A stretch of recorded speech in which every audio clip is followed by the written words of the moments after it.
ገልብጭ ያለ ቆንጆ ቪላ ቤት ነው ዛሬ የምናስጎበኛችሁ። አብራችሁን ቆዩ። አሰላሙ አለይኩም ወራህመቱላሂ ወበረካቱ።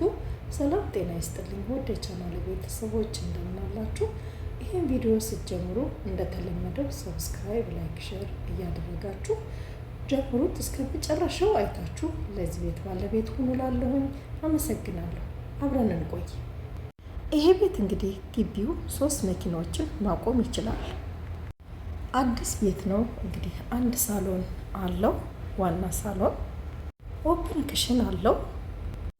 አንድ መኝታ ቤት ሰፊ ዋናው ቁም ሳጥን በደንብ የተገጠመለት፣ እንዲሁም ሽንት ቤት ከውስጥ ያለው።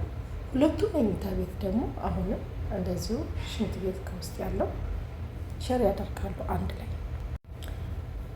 እንግዲህ ይሄ ቤት በጣም ደስ የሚል ነው። በጣም ደስ የሚል ሰፊ ግቢ ያለው፣ ሳሎንም ሰፊ፣ መኝታ ቤት 3 መኝታ ቤት ያለው፣ ክሽን ያለው፣ ሁሉም ሰፊ የሆነ ቪላ ቤት ነው። በጣም የሚያምር ጽድት ያለ በጥሩ ዕቃ የተሰራ ለእናንተ ለውድ ተመልካቾቻችን ይዘን መተን ጀባ ብለናል።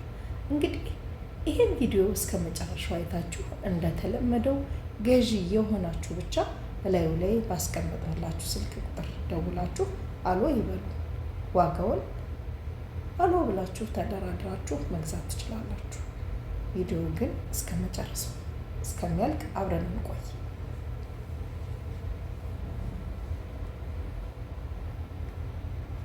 ማሻላ ተባረካላ። በጣም ያምራል።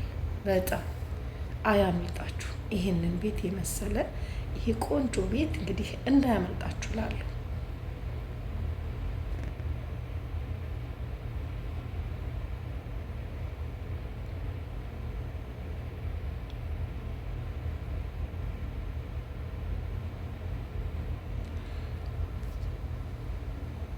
እንግዲህ ውድ የቻናሌ ቤተሰቦች ይህን የመሰለ ቤት እንዳያመልጣችሁ እያልኩ ገዢ ሆናችሁ ብቻ ላዩ ላይ በተቀመጠላችሁ ስልክ ቁጥር ደውላችሁ አሎ በሉን እያል የዛሬው ቪዲዮ ይህን ይመስል ነበረ። ነገ ደግሞ በሌላ ቪዲዮ እስከምንገናኝ ደህና ቆዩልኝ እያልኩኝ እዚህ ጋር እንግዲህ እሰናበታችኋለሁኝ። ደህና ሁኑልኝ።